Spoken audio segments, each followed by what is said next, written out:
Welcome to the Society Pod, a podcast for entrepreneurs, marketers, and leaders. Here's your host, Jessica Yarmy.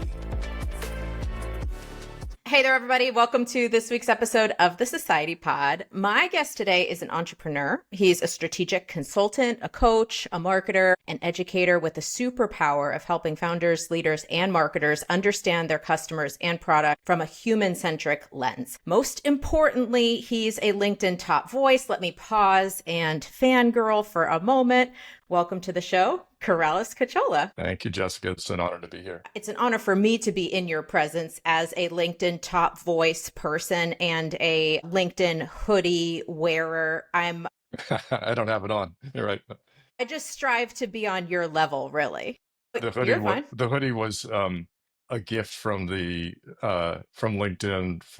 I was in their creator program. That's how I got the hoodie. I want to be in the creator program. I want a hoodie. Like, these are the things that I aspire to be. And you are those things. I just am here in fangirl mode. So you do like all of these different things with your business. And then you also kind of run your own personal brand and content strategy. How do you introduce yourself to people?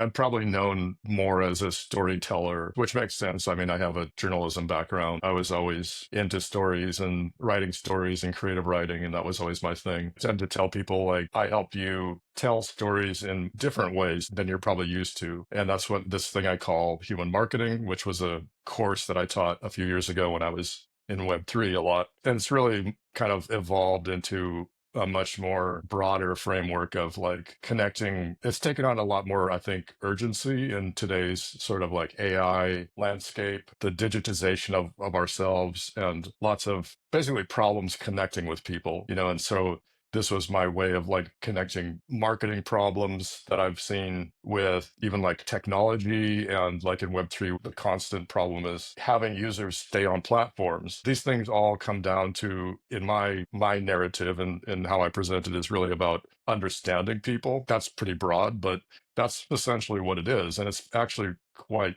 simple. And I think we've forgotten a lot of fundamentals of not just humanity, but how people add value to each other, if that makes sense. It seems like it's such a like, no duh, like we know how to do this. Well, we actually are very bad at understanding each other and also like bringing value to each other in a way that we can both say make money, or we can all rise together in a more general sense. So human marketing is really about alignment between self. So there's a lot of mindset stuff and understanding your superpower, your zone of genius, whatever you want to call it, and then aligning that with customers that are on a similar journey kind of as you. In a way, you have a purpose for helping them get to the next level. That's kind of what I call human marketing. Then storytelling, essentially the way in which you go about doing all that stuff. Okay, so you have this human marketing approach. Your company is called Brand New Voices. What does Brand New Voices really do? So Brand New Voices has evolved a lot. Depending on when you asked me, it was doing different things. The genesis of that was really from the Clubhouse days, is when I came up with that name, because, that was during the pandemic and Clubhouse is really big. It was a voice platform. I started to realize I loved that platform because I could connect with people in ways that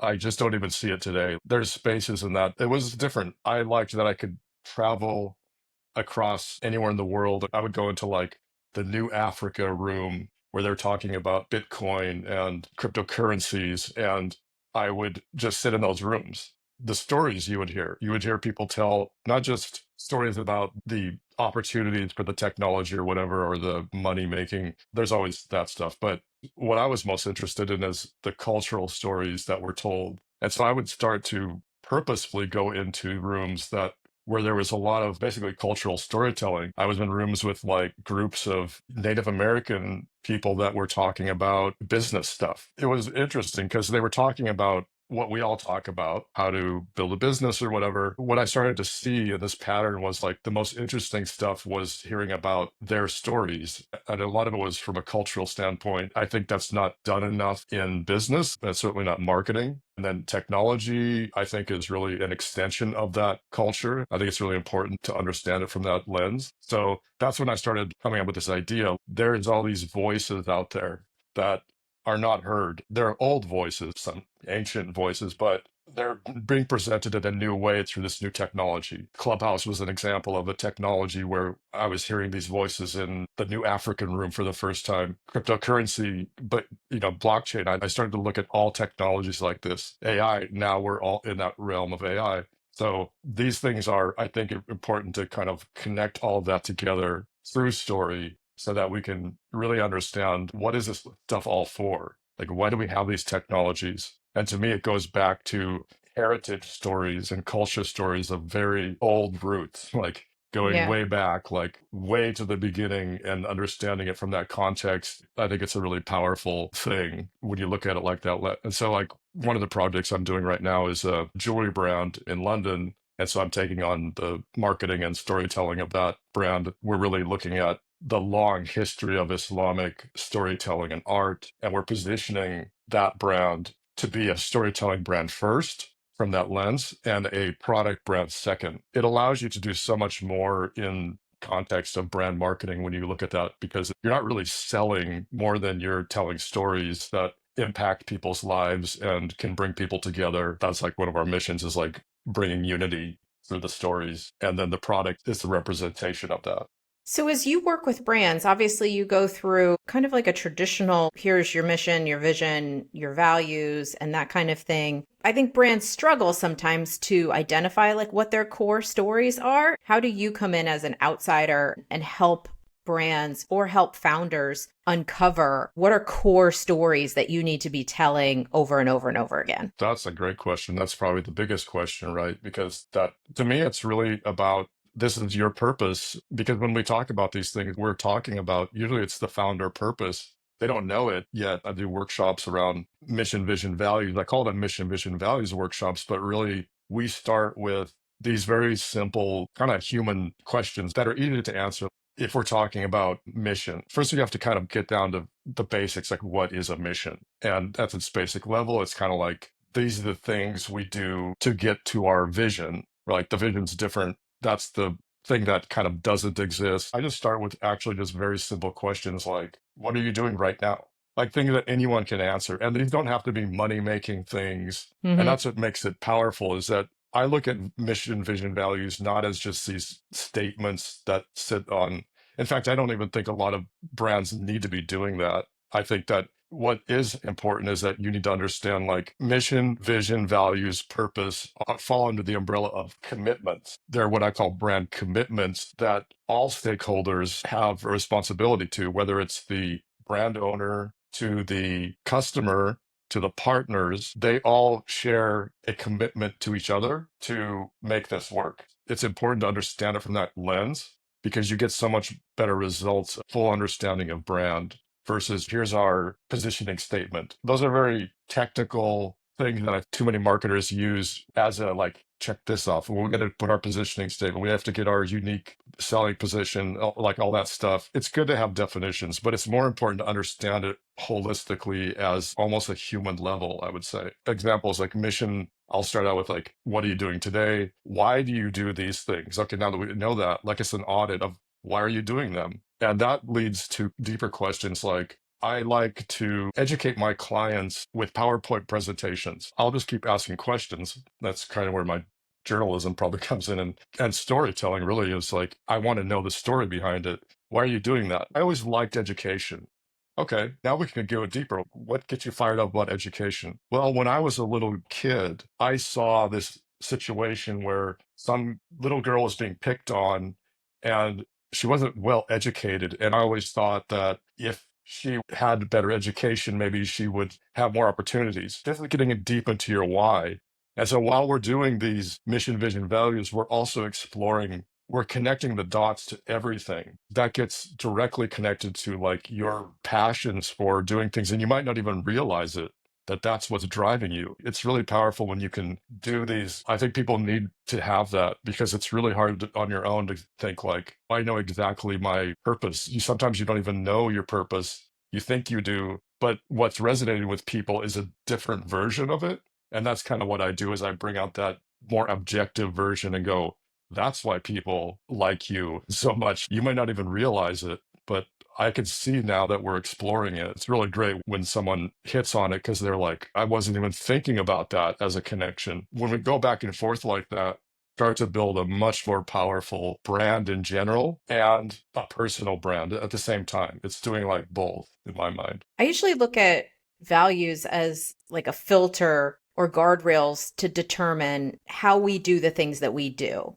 Like, how are we going to show up as an organization? And do these decisions align within these values? And if so, okay, yes, it aligns with like who we are as a brand. But almost as you're talking, it's like you need a storytelling element or a story identification element before the values, because it's almost like the stories are why we show up the way that we show up. And so you have to understand that like there's this passion around education and there's this story and it has that like real heartfelt element behind it, because then the values have that same like passion pulling through them, and almost like it's the why behind the what, if you will. Yeah, and it's really strong. This is what personal brand really is. When you go that deep into your exploration of what's driving you, you come up with a lot more purpose. 'Cause most people will say things like I call it level 1 and level 2 why, because most people will have some idea of what's driving them. Like,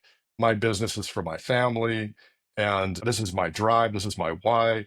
And that's true. Like, it's not that it's not true. They know that. It's a level 1. And when you understand below that, like for an example would be what's beneath that? Why is your family so important? Those questions get into the deepest part of your why, which speaks to your purpose, which gets into an urgency to do something in life. And sometimes that level 1, it's not strong enough. And people will use that and they'll say, oh, I know my why. And they're not wrong. It's just that you're much better off actually having someone like basically interview you, because it's very unlikely you will find that on your own. That's what I found. And so it could be like something happened when they were a kid, they saw somebody getting beat up. That's connected to that they want to now maybe defend people who are vulnerable. And so that one moment, the narrative took off from there. That's a driving purpose. That's a through line through their whole life. And once they know that, like you've hit on something really powerful, because when they bring that into their business as an adult now, it's much more powerful and it's much more urgent, because that will translate into, well, that's why we do partnerships with this organization that helps vulnerable people. That's why sometimes they don't even know that's why they did it. Like, they're unaware of it. They're drawn to that. They haven't identified that deep part of themselves yet. And when they have, you come up with a much stronger purpose. And I feel like your problem solving gets much more urgent. And that's what customers respond to. Like, when they sense you are urgently trying to solve big problems for them, right? So this can manifest in a lot of ways. Like, it can manifest in the way that you do sales, the way that you build teams. It's not that it always has to be some big, I'm saving the world thing, but it's really important to connect it with usually some incident that happened or a series of incidents. Yeah, I like your framework of like a level 1 value versus a level 2 value. And I think whether it's a corporation and their values, or if it's a person and their personal values, we often do just write the level 1 and we stop. And it's not that it's not accurate, but it doesn't have the soul going through it, and it doesn't push into the edges. And maybe like the reason you stop at level 1 is because it's comfortable. Exactly. Everyone in the room, their head is nodding. There's nothing to disagree with because nothing is strong enough in it to disagree with. And, to your point, I think to get to that level 2, I think this is maybe why we don't go there, is like you have to go to a dark place to figure out what your light is. And I think most of us just don't want to bring that element into our business conversations. But oftentimes that's where the real rally cry comes from, is like, here's what we're fighting against. And I know you talk about having an antagonist to almost align your clarity of purpose. It has an element of like, you have to identify the darkest of dark in order to define the lightest of light and find your real purpose as an organization. Yeah, I mean, this is why storytelling is so important, because like I just watched Batman last night again for the umpteenth time. And there's this scene in Batman Begins. You start to realize like he's trying to get over his fears. And what he thinks are his fears are not his deepest fears. He knows that bats are his fear. A lot of his progress hasn't come because he didn't think of the shame that he felt that his parents died in the story. It's all connected to that. And to understand that, then he becomes Batman. It's only when he goes into his, like you said, like his fears, he's his own worst enemy. It's always that way with us. I would argue like there's not really business problems. There's personal problems. You're not resonating with that, solving that problem. There's not an alignment, or like you mentioned before, you might be really good at something like, I don't know, sales. Maybe it was a passion a long time ago. Now it's not, but you're really good at it. So you continue on this journey and you're kind of not happy. So, what are the chances that you're going to build a really strong, powerful problem solving brand around that? Probably not great. You'll do the work. You know how to do it. You can do it on autopilot. You're so good at it. Everyone tells you you're awesome. You're not really living in your zone of genius, quote unquote. There's that book, Big Leap. I don't know if you've heard of it. That's what he talks about. Kay Hendricks, I think it is. And he talks about like there's the zone of excellence and the zone of genius. And the zone of excellence is actually kind of dangerous because this is where almost everyone sits at some point. We all do. We have achieved an excellent way of doing something in our life, in our business, whatever. We usually graduate from that at some point and go, I want more. But very few people do what it takes to get out of that comfort zone because it's scary and it's vulnerable and you might fail. That's a really important thing to understand, is that you're always going to be challenging yourself. You're always at battle with yourself to get to that next level. As you think about that, and then you also have like people that you're working with on developing their personal brand and developing their personal values. But then to tie that into the growth mindset kind of that you just started to go to, how do you recommend people define their personal values, but then like revisit them or refresh them as you're in growth phases? There's a high ticket coach that I really like, and she was talking about the different phases of her growth that she hit 30, 40,000 month kind of numbers, very happy. But then she wanted to go more, started to hit 70, 80 months. So wow, that's cool. She thought she has a good money mindset. She teaches mindset to her clients. She felt uncomfortable. And so what happened is she ended up having to go deep. She basically hired different coaches to understand what's happening. Like, is it my offer? What's going on here? Like, I'm making more money, but I'm not as happy. And she realized that she felt ashamed. And so she said, when I talked to my dad, I started to be remote. I grew up sort of like, you should be very generous with your money to other people. And so she was fine at this kind of 30, 40 range.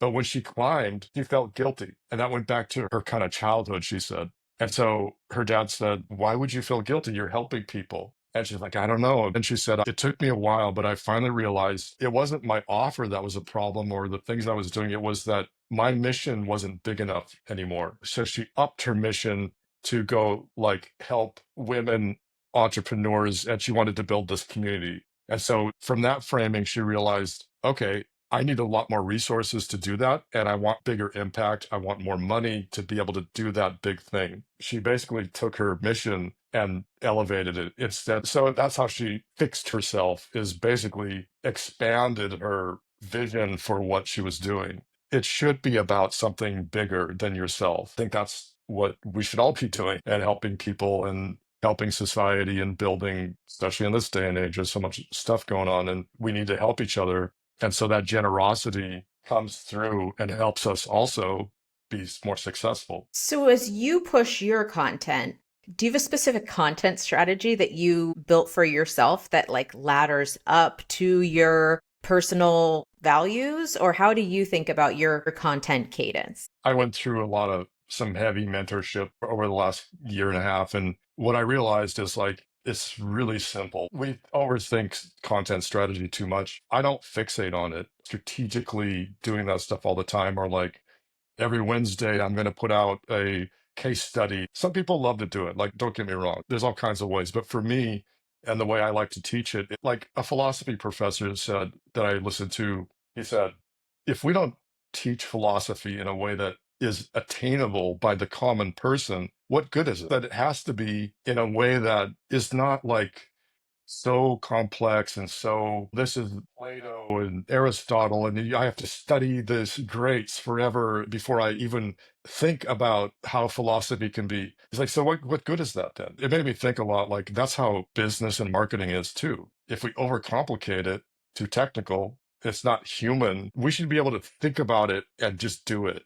And it's very natural. So to me, I think about it like my content strategy is kind of like I boiled it down to like one kind of value that I want to run throughout everything that I say, do, how I do Zoom calls, every brand touch point, content, it's all the same. Belief in people, they can achieve what they want. I chose that because to me, that's really the essence of storytelling. Simon Sinek has a saying, purpose of leadership is to create other leaders. And I look at storytelling as the same, like look at mythology. Why does mythology exist? Because people can tell those myth stories in their own version. That's how the ancients did it, right? Like in their own little tribe. It's a little different than this other tribe over here. Their story of creation was a little bit different, but it's in context to them, maybe their culture, their passions, and whatever. The point is that you're passing it on. You need to pass on the story. The best story is like Excalibur. King Arthur could pull out Excalibur and hold the sword was because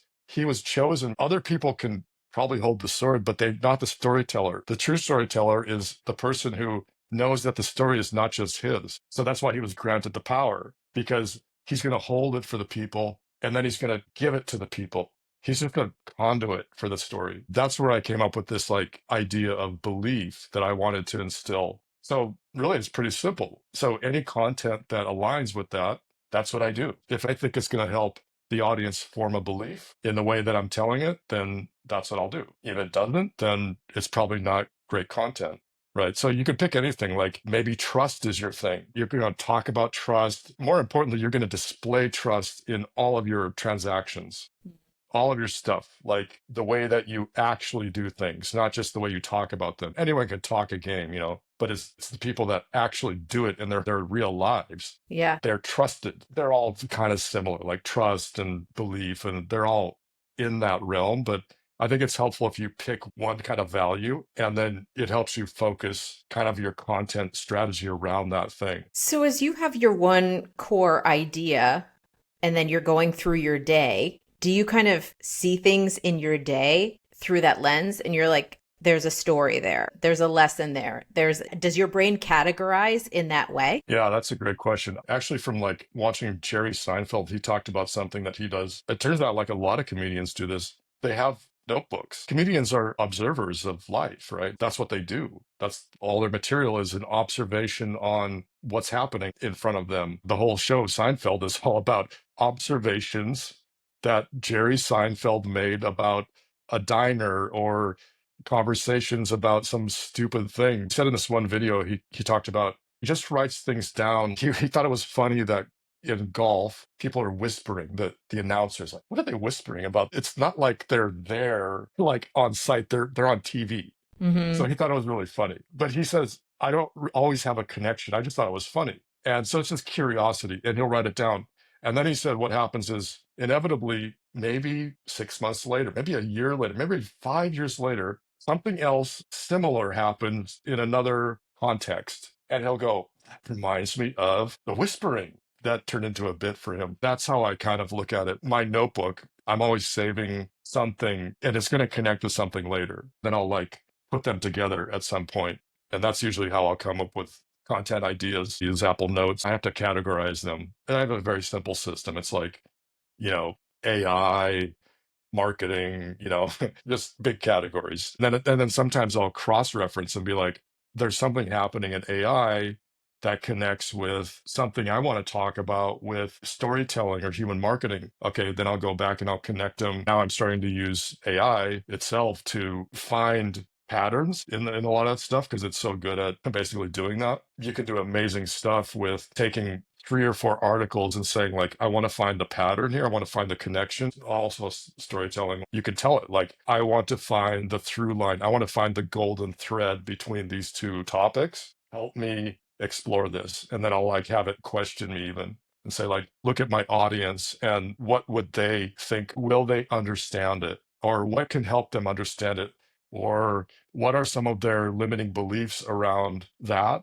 idea that I can help them with? So again, it goes back to a belief. It's like a drive for me, a purpose that why am I doing all that stuff? Because I want to help people. The final output should be something that is really powerful so that they can begin to believe that they can do pretty much anything that they want. It's just a matter of like, how creatively can you put it together? If your core word is belief, let's play devil's advocate. Like, has there been a time when you, even personally, were like, I don't feel belief in this moment? How did you work around that so that you could keep your content creation moving in an organic kind of way, but still being true to where you are and still being true to what you're feeling in terms of like a lack of belief? So like, have you been in that kind of creative rut, and what did you do to get yourself out of it? It happens all the time because I'm human. No matter how successful you are, no matter, how much money you've made or whatever fame you have, you're going to run into imposter syndrome because you're always getting to different levels. So it's very human. I think it's like silly to think because I talk about belief, I've already solved that problem.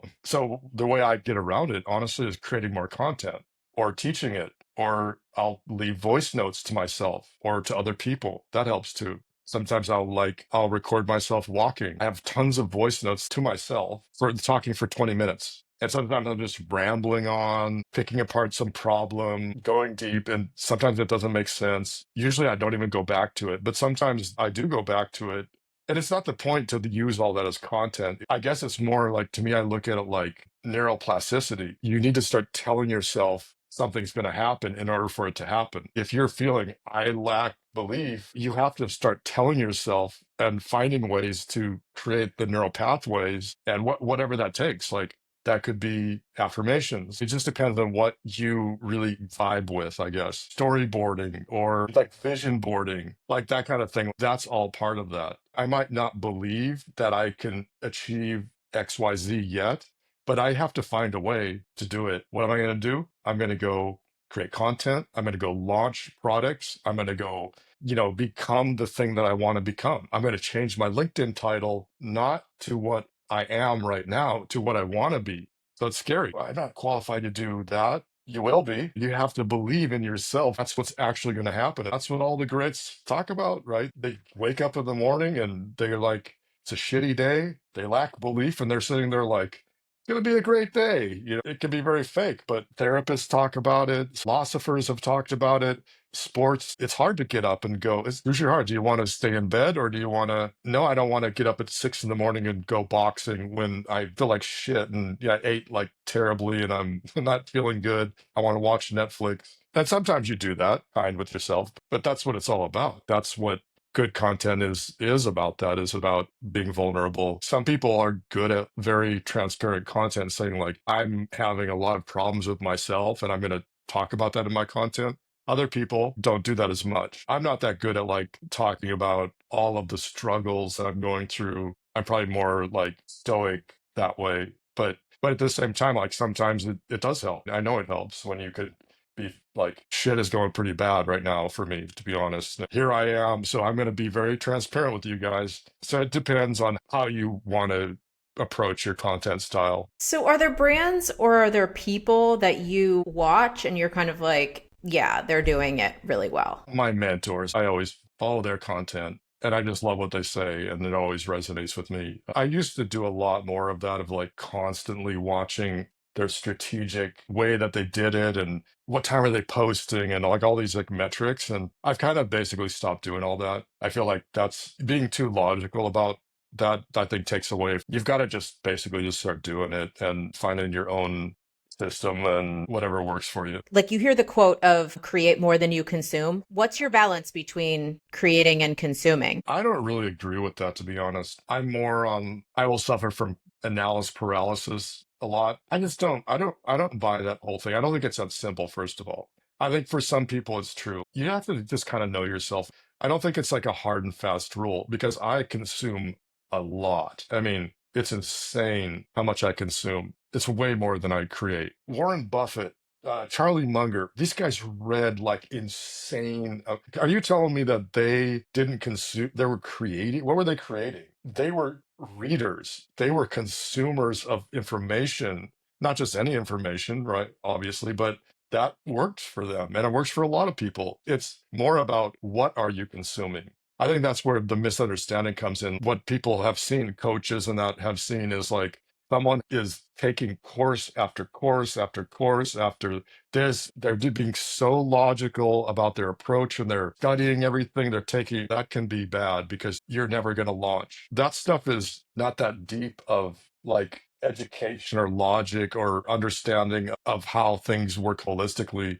Whereas books, philosophy, history, even like really good like marketing books or good business books, business leaders reading about Steve Jobs, like really deep stuff on those CEOs. Like, why not? I feel like there's too much shame around this idea. Like, don't consume so much and just go out there and act all the time. You'll learn in market. Like, yeah, I believe you will learn in market. That's the best teacher. But I just think it's different for a lot of people. And I personally know a lot of like artist types that they're very meticulous and to a degree that it's like they're perfectionists. Is it good or bad? I don't know. But I know that they eventually launch things that are pretty freaking cool. It might take them a while, but everyone's on a different spectrum, I would say, of how that works. Yeah, I agree. It's definitely a personal kind of equation, and the quality of the inputs always matter. If you were not a storyteller, if you were not in journalist mode, if you were not a marketer, what would you be doing? This is a really good question.